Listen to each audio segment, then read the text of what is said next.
Buenos días a todos y bienvenidos. He venido aquí a presentarles una visión global de la situación de los niños tutelados en España.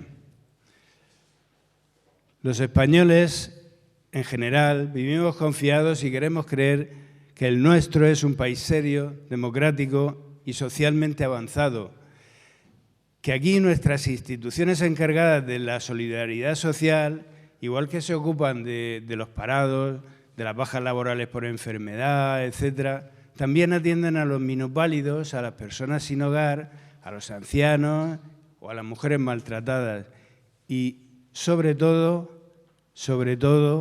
a los pobres niños desamparados. Y para poder seguir creyéndolo, nuestra sociedad cierra los ojos a los problemas de corrupción que nos rodean, por muy graves que sean, y nos califica de alarmistas o conspiranoicos a los que los denunciamos.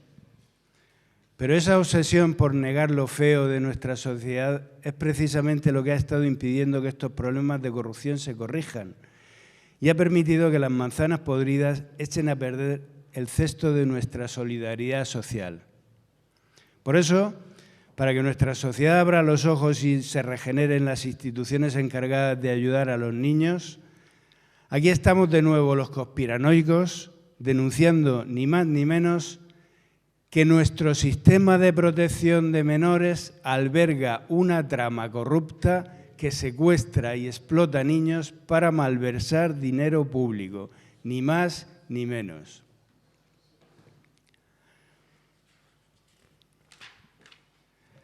Por muy terrible y dramática que parezca, por muy imposible de creer que les quiera parecer a algunos, hoy vamos a exponer esta realidad con sus hechos y sus cifras, para que no le quepa a nadie la menor duda de su veracidad.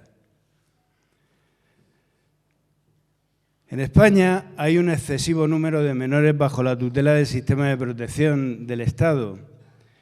En la última actualización de la que disponemos, que es de diciembre del 2020, había 49.171 niños tutelados, 50.000, lo que representa aproximadamente el 6 por 1.000. 6 de cada 1.000 niños en España están tutelados por el Estado.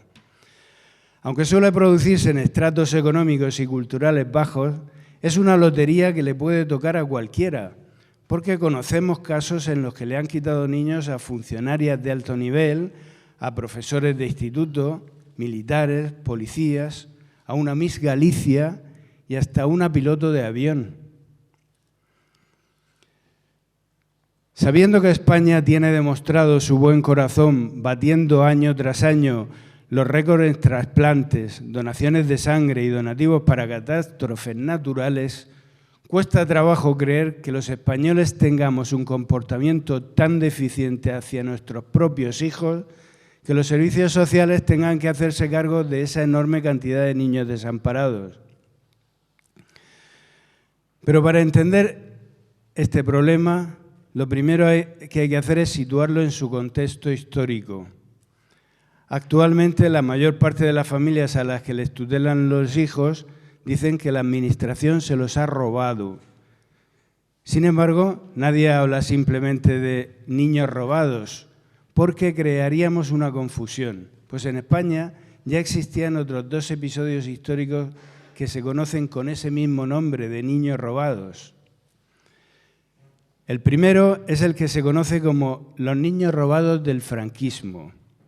Se trata de que inmediatamente después de la Guerra Civil Española, el régimen de Franco recogió en albergues a los niños que se habían quedado huérfanos con la guerra y a los que tenían a sus padres republicanos en prisión. Salvo por el nombre de niños robados, aquel asunto no parece tener ninguna relación con el que llevamos ahora entre manos.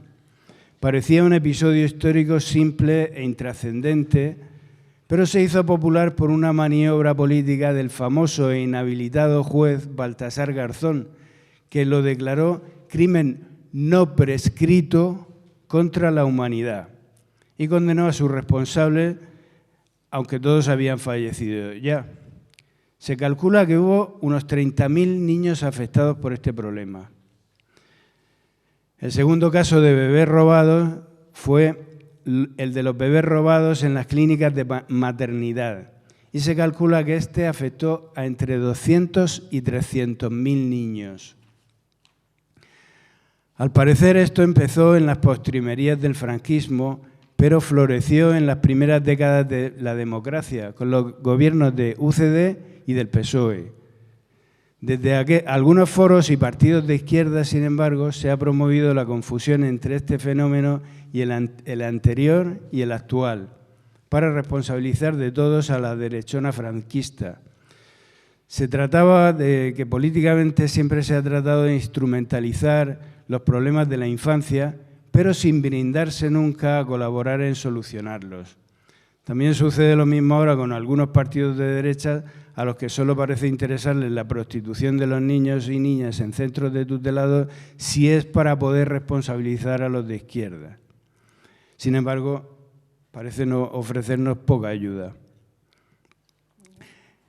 El tema llegó a los tribunales, el tema de los bebés robados llegó a los tribunales, pero de toda la gigantesca trama institucional que debió ser necesaria para procesar a los más de 200.000 bebés que fueron robados, la única persona implicada que llegó a ser juzgada fue el doctor Vela.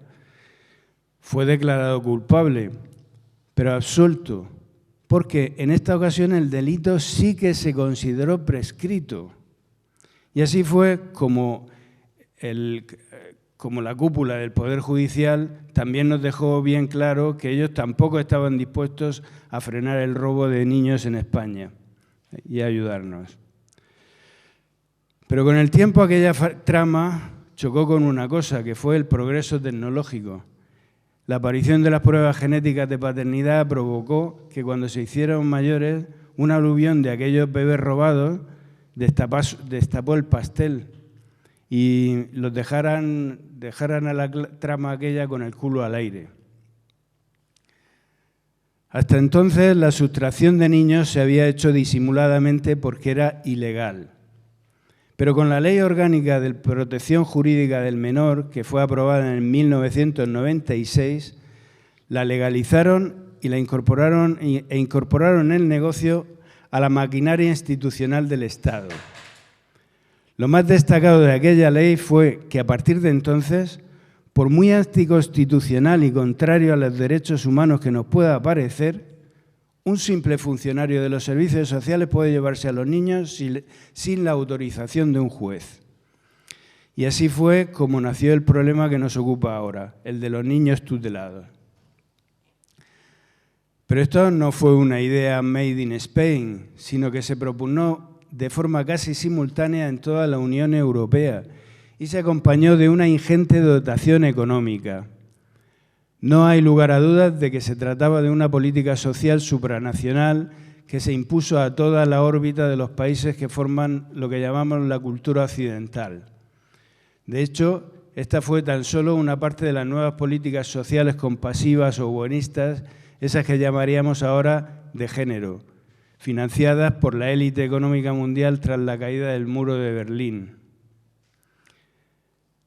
A partir de ese momento, las declaraciones de desamparo se multiplicaron exponencialmente y entonces, dando un golpe de timón, el mismo entramado de gente influyente y poderosa que organizaba y encubría el robo de niños en las clínicas de maternidad para adopciones ilegales, creó una gran cantidad de empresas que bajo el formato de fundaciones y ONGs concertaron sus servicios con la administración para atender al cuidado y la educación de aquella enorme cantidad de niños que se estaba generando y para gestionar también sus adopciones, pero ahora de una forma completamente legal.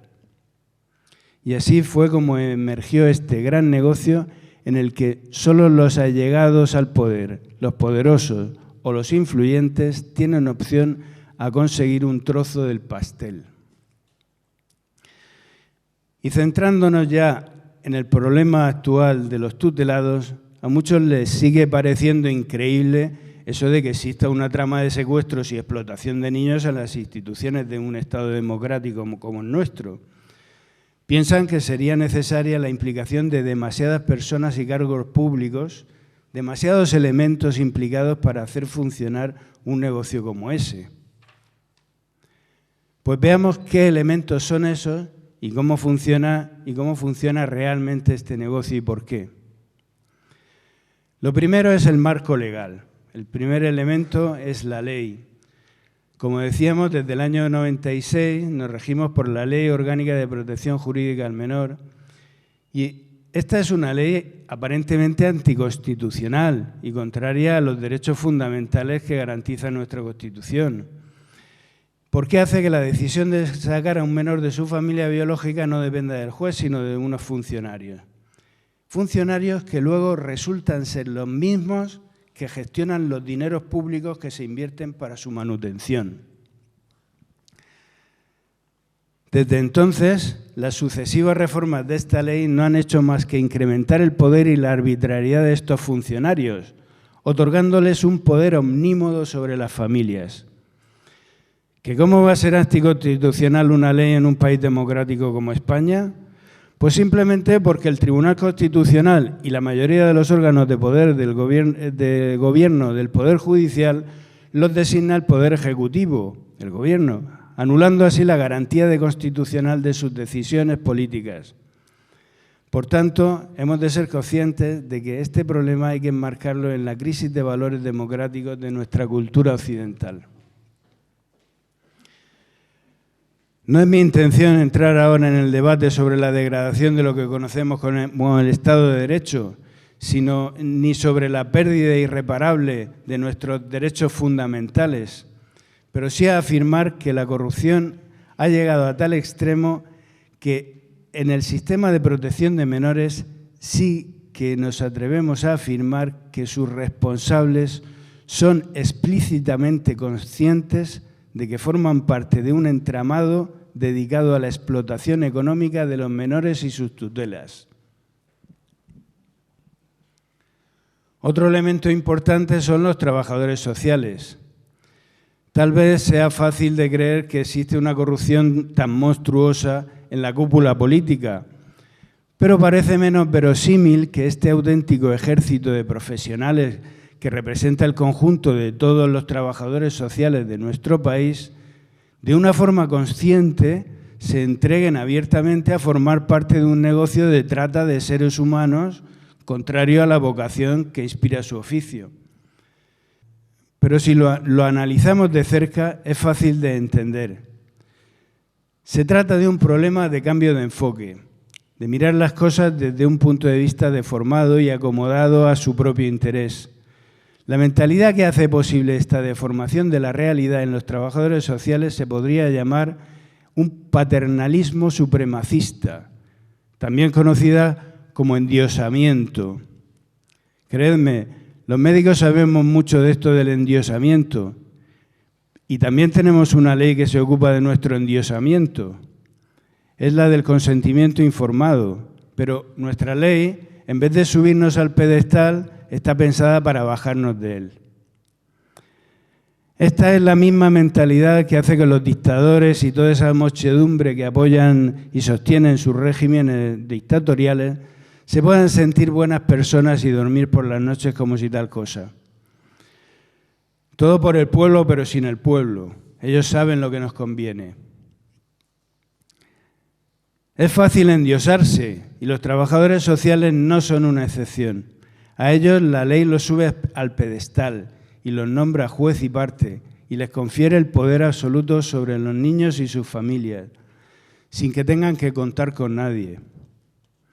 A nivel de la calle, sin embargo, todo el mundo piensa que los niños solo pueden ser tutelados por razones objetivas graves como palizas, abusos, prostitución, abandono, drogas o cosas así. Sin embargo, a nadie parece preocuparle comprobar las razones reales que se manejan en la práctica. La realidad es que la mayoría de los trabajadores sociales creen que es correcto apropiarse de los menores de una familia tan solo en base a sus propias opiniones subjetivas, justificándolo con argumentos tan inconsistentes como la falta de idoneidad de las habilidades parentales de los progenitores, por ejemplo. sin dar cuenta ni tener que escuchar la opinión de nadie. La ley y las instituciones en las que trabajan les empujan a engañarse a sí mismos y disfrazar el desamparo tras un manto de el bien superior del menor, para que coincida, por supuesto, con su propio bien supremo, que es el económico.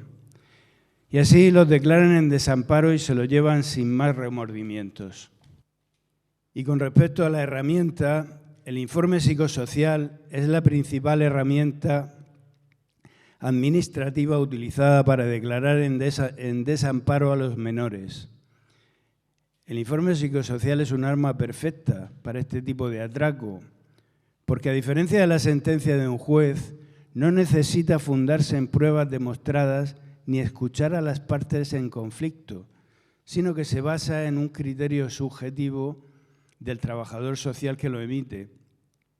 Por lo tanto, en caso de que se demuestre su falsedad o su error, no van a suponer un delito de prevaricación por parte del funcionario, sino un error humano, un error administrativo, y no puede ser castigado como delito con la inhabilitación que sufriría un juez.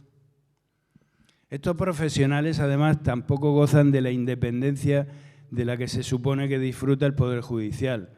Por el contrario, tienen que sujetarse a los criterios jerárquicos del equipo psicosocial del que forman parte, cuyo nombramiento depende de los políticos designados por el Ministerio para llevar a cabo sus políticas sociales. Si un asistente social quiere seguir trabajando para la Administración, tendrá que oír, ver, callar y escribir sus informes como le digan sus jefes. Para que se hagan una idea de lo reales que resultan estos argumentos que les acabo de decir, resulta oportuno citar el escrito de imputación sobre el encubrimiento de Mónica Oltra a su marido por los abusos a una menor tutelada de la que él era monitor. En el escrito de la fiscal se recuerda que Mónica Oltra confesó haber encargado ella misma el informe sobre el caso a la trabajadora social que lo instruyó.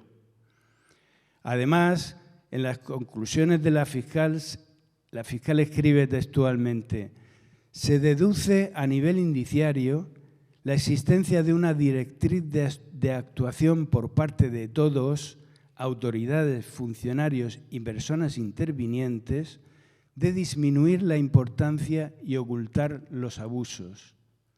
Esto es muy grave. Y para valorar la verdadera repercusión e importancia social del asunto de estos informes, resulta conveniente recordar que los equipos psicosociales son los mismos que después actúan de peritos públicos en los juzgados.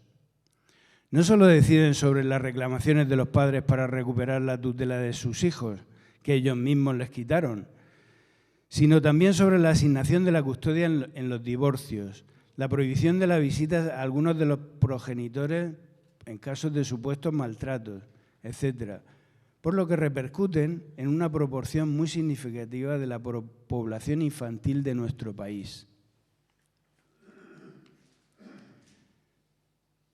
Para nosotros, la retirada de los hijos a sus padres solo sería admisible si se impone como condena en una sentencia penal por un delito de abandono o maltrato o abuso de los padres contra los hijos.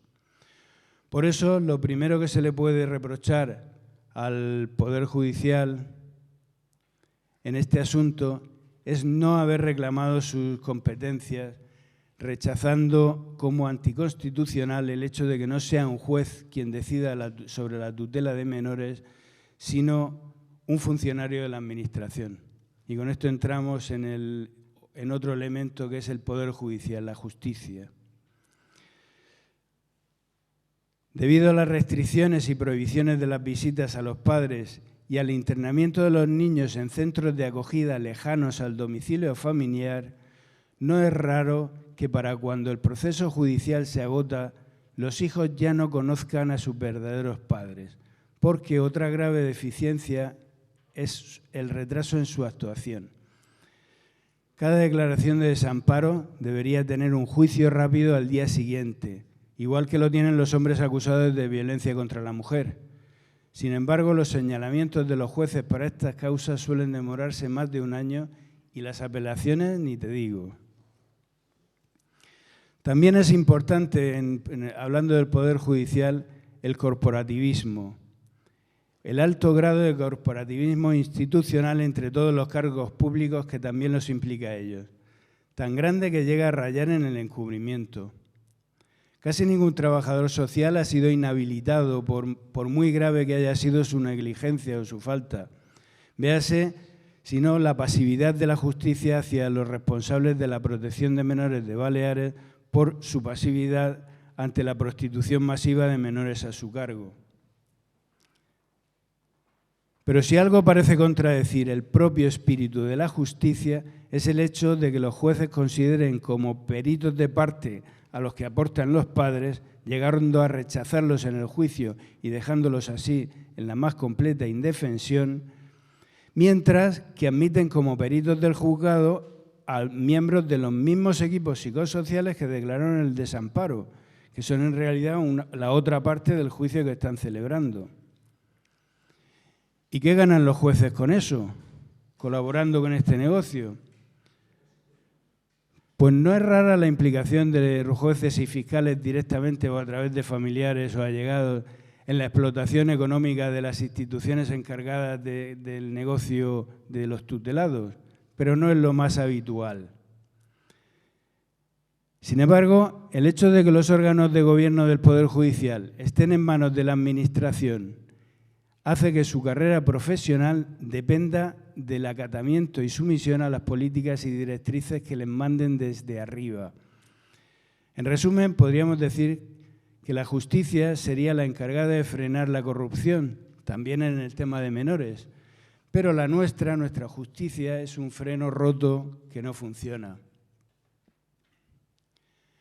Y con respecto a los padres y la sociedad, nadie ha dicho que el sistema de protección de menores no sea necesario. Siempre existirán niños huérfanos sin familia, niños abandonados o con padres tóxicos que tienen que ser protegidos de su maldad. Sin embargo, la mayoría de las familias afectadas expresan tanto dolor por la pérdida de sus hijos y son capaces de hacer tanto esfuerzo para intentar recuperarlos que cuesta mucho trabajo creer que merecieran semejante medida. Nosotros afirmamos desde aquí tajantemente que muchos de los niños que han sido tutelados por nuestra Administración tienen unos buenos padres que los quieren y los cuidan, y que nadie los podría cuidar mejor que ellos. Gracias.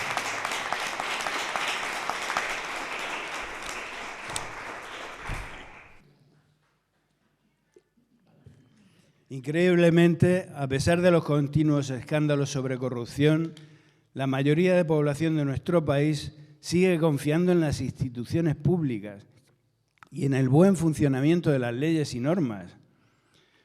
Bajo este paraguas de confianza ciega, algunos padres llegan a aceptar la decisión con resignación y con poca resistencia. Unos porque viven de subvenciones y ayudas de los servicios sociales y prefieren perder a los hijos que a las paguicas.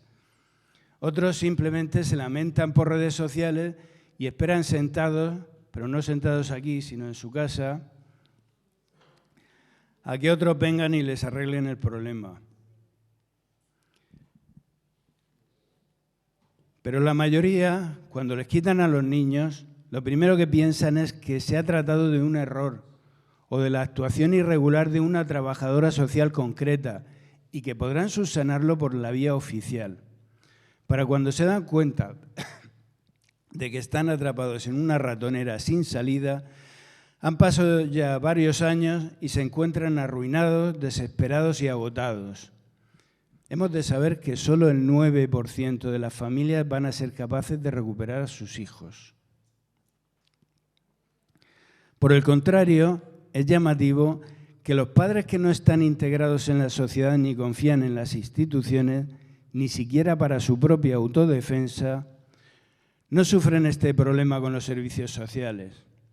Y me refiero a los barrios marginales violentos, donde el narcotráfico y la violencia campan a sus anchas. En ellos, muchos niños sí que necesitan realmente que los protejan de una familia tóxica, pero todos sabemos que los servicios sociales no entran a llevárselos a esos sitios. Como increíblemente la mayoría de la población también confía en las instituciones y creen ciegamente la versión de la institucional y señalan a los padres como culpables del desamparo.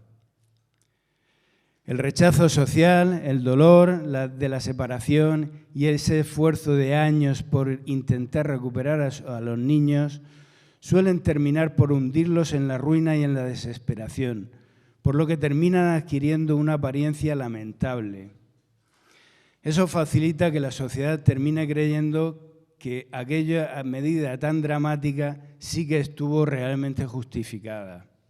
Por eso hacemos el llamamiento a la gente de que se cuide su apariencia, su educación y demás.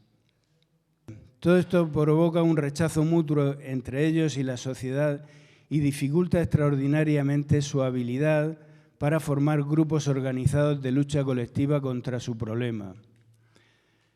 Las redes sociales de Internet no solo no les ayudan a su agrupación, sino que les hacen presa fácil de buitres que los arruinan con falsas promesas de recuperación de los hijos, equipos de abogados que a veces se ofrecen amablemente, y les hace víctimas también de la confusión creada por topos infiltrados, sí, financiados por los poderes fácticos que promueven las ideologías políticas de género y que están detrás de este tipo de negocios. Con manifestaciones, concentraciones y con actos como este que hemos organizado hoy, queremos activar una lucha colectiva que sabemos que es la única solución posible para este problema. Hablemos ya del negocio, del motivo real de este exceso de celo por parte de los servicios sociales. Y esto queda en evidencia si nos paramos en el detalle de que el dinero público que se asigna a la manutención de cada niño tutelado supone el doble de lo que cuesta un internado de lujo en Inglaterra. Existe un gran oscurantismo alrededor de los datos económicos que rodean todo lo relacionado con menores por parte de la Administración. Los ingresos entran a través de muchas partidas presupuestarias diferentes y conceptos distintos, por lo que son muy difíciles de conocer y controlar por nosotros. Además, las competencias están transferidas y cada comunidad autónoma las gestiona a su manera. Y para colmo, no existe ningún control sobre la calidad del hospedaje o resultados educativos, salvo el que los mismos funcionarios que los gestionan nos quieran presentar. Se calcula que como media el gasto mensual para los contribuyentes es de 7.000 euros al mes por cada niño tutelado. Al parecer, la Unión Europea hace un desembolso inicial de más de 60.000 euros por cada niño que es declarado en desamparo. Pero la asignación por cada niño al mes la calculamos en unos 7.000 euros. Como dato objetivo, disponemos de las respuestas a algunas preguntas al Parlamento de Andalucía procedentes de la asociación, de nuestra asociación, que se hicieron a través de un partido político. A través de ellas se ha llegado a documentar un gasto de hasta 9.813 euros mensuales por cada menor en centros de acogida públicos.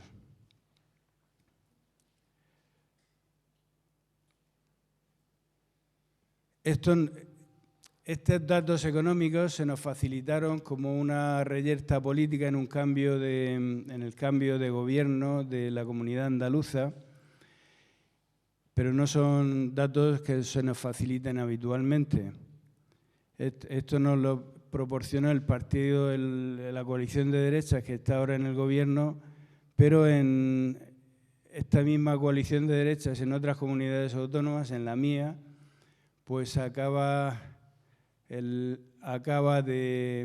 hacer otra cacicada como esta y en Murcia acaban de asignar 5 millones de euros para 25 plazas de menas en un periodo de 3 años. Eso significa unos 5.500 euros al mes por niño aproximadamente.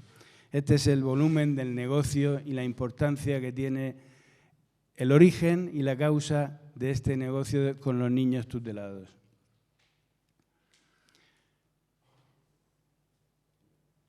Estas cifras chocan frontalmente con los 4.086 euros mensuales que cuesta el Charterhouse School, que es uno de los internados más caros y elitistas del Reino Unido. Ahorraríamos muchos impuestos enviándolos allí a esos internados. Con respecto a la calidad del servicio público que le dan a los niños con todo ese dinero que invertimos los contribuyentes, continuamente surgen incidentes que hacen poner en duda que la tutela pública sea mejor para los menores que la peor de las familias biológicas de las que hayan podido ser sustraídos. Resulta asombroso que se organicen campañas de recogida de ropa, alimentos o juguetes para niños que tienen una asignación media de 7.000 euros al mes. Aquí vemos una campaña de acogida que dice que es una becaria que está en un centro de acogida donde están teniendo problemas para darle ropa y zapatos a los niños con el dinero que se recibe por ellos.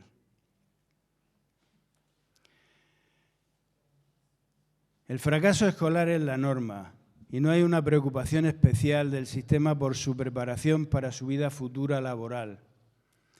Si a eso le añadimos su desarraigo e incluso la pérdida de contacto con sus familias de origen debido a la sistemática restricción o prohibición de las visitas que permiten con su familia, se entiende que su destino suele ser la marginalidad, la delincuencia, la droga o la prostitución. Alegando además falta de recursos para tener más personal para el control disciplinario, se recurre a la administración sistemática de fármacos sedantes sin control médico, fármacos que producen trastornos en el desarrollo físico y mental y alguna muerte esporádica de niños. Asimismo, se recurren a castigos y contenciones físicas que también han llegado a costarle la vida a más de un menor. Se producen muchas desapariciones. De estos, en el 2019 se produjeron 1.521 desapariciones de niños tutelados de los centros de acogida.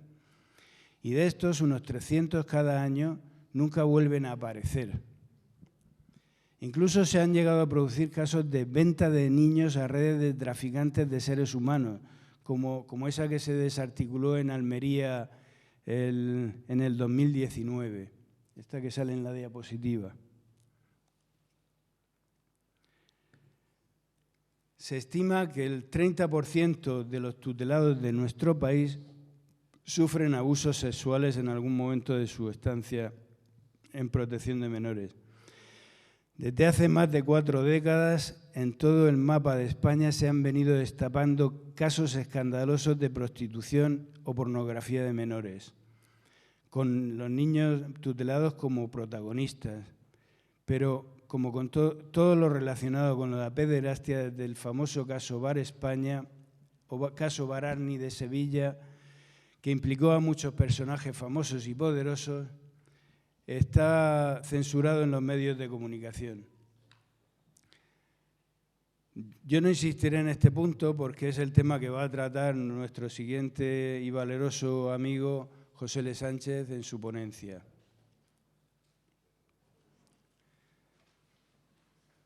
Bueno, tal es la mala gestión y las deficiencias que se producen en el sistema de protección de menores que a menudo las familias de acogida que se ofrecen vocacionalmente para colaborar con la Administración en el cuidado de estos niños terminan denunciando a la Administración por su crueldad para con los menores y sus familias. De hecho, algunas de las asociaciones más activas en la defensa de estos niños están formadas por estas familias de acogida. Con respecto a todas estas deficiencias de nuestro sistema de protección de menores han sido silenciadas durante muchos años tras un férreo muro de censura, acoso judicial y exclusión económica para todos aquellos que nos hemos atrevido a denunciarlo. Yo mismo fui imputado por la Fiscalía de Menores de Cádiz, acusado de calumnia, por un artículo que publiqué en el diario Vega Media Press en el 2015, titulado Los niños del dinero. Me pedían entonces 6 años de cárcel, pero el caso fue archivado en fase de instrucción cuando planteé que una vez que presentara las pruebas demostrativas de que todo lo que decía era cierto, rigurosamente cierto, tendrían entonces que investigar los ilícitos penales de los que decía el fiscal de menores que le estaba acusando en aquel artículo. Pero ahora, en ese muro de censura, se ha abierto una gran grieta cuando la prensa alemana e internacional se hicieron eco de que las niñas tuteladas de Mallorca se prostituían con mucha frecuencia y que de ese hecho era conocido y consentido por la Administración desde hacía varios años. Afortunadamente, mantuvieron esa presión mediática tanto tiempo y con tanta fuerza que hasta nuestra prensa nacional subvencionada tuvo que hacerlo público también en España. Posteriormente se ha podido ir dando a conocer que este problema no era exclusivo de Mallorca, sino que estaba extendido por toda la geografía nacional. Hasta tal punto trascendió esto que actualmente tiene en jaque a los gobiernos autonómicos de Valencia y de Baleares. Ahora los activistas por la infancia en España estamos avanzando más deprisa. Muchos profesionales de la gran prensa, arriesgando y a veces perdiendo su puesto de trabajo, se han unido a nosotros y se están ocupando de divulgar el problema y el entramado económico que lo origina. Pero no nos basta con darlo a conocer, porque lo que estamos buscando es solucionarlo. Queremos que se depuren responsabilidades, como en este escrito de la fiscal imputando a Mónica Oltra, que se rindan cuentas y que se dé fin a este drama. Para eso es necesario que la sociedad no se muestre indiferente a la infancia, que se movilice y que exprese su apoyo a estos niños y al activismo que los defiende. Desde la Asociación Nacional del Menor Tutelado estamos impulsando soluciones para dar fin a esta lacra social. Somos realistas y queremos empezar por una propuesta fácil, por la punta del problema. Queremos empezar por la punta, por lo fácil. Pensamos que es la exagerada dotación económica asignada a la manutención de estos niños lo que ha provocado que la caridad pública se convierta en un negocio de trata de seres humanos. Es un negocio que necesita tutelar cada vez más menores como materia prima para obtener mayor rentabilidad. Este fenómeno, que también se produce con las mujeres maltratadas, los ancianos, colectivos étnicos como el gitano, etc., lo conocemos como los negocios de la caridad. Por eso, y por muy extraño que nos pueda parecer, lo primero que proponemos es la drástica reducción de los fondos públicos destinados a la protección de menores. Que se invierta mucho menos dinero, pero que se le entregue directamente a las familias o a los cuidadores directos de los niños, evitando que estos recursos se queden en el entramado institucional que los gestiona ahora mismo. Pensemos que una familia con 3 hijos en situación de pobreza podría vivir cómodamente con una ayuda de 1.000 euros mensuales.